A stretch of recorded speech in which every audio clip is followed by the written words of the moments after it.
There's a couple of errors that I see people in culture or HR do, or even department heads, when there's some issues in the ward with the nursing staff. Is often they think that maybe the nurses on the floor, they're not taking responsibility, or they're stressed. They need either a stress management program, or they need their nurse leaders to be more assertive and come down harder on them.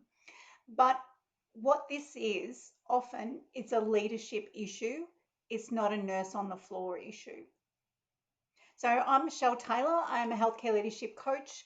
I'm a former critical care nurse and I've been a psychologist for many years now. I'm back here helping healthcare teams perform better. I want people to love coming to work and love their team, love their leader, love, love, love.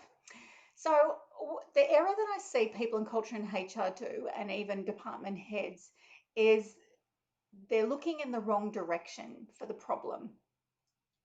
So a taking responsibility problem is always a leadership issue. It means that the leader is not developing a team with the right mindset or perspective. Often when people are complaining that their team isn't lifting themselves up, is they're doing a number of things.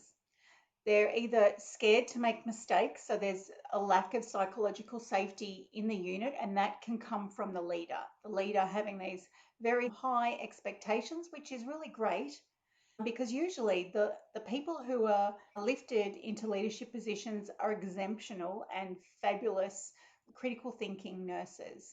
They've got great clinical care.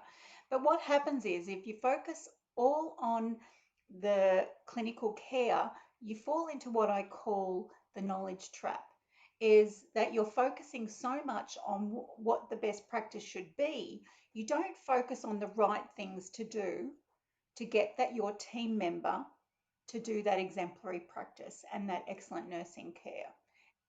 Because most leaders don't know how to engage their team to do that thing that they used to do so well and so naturally.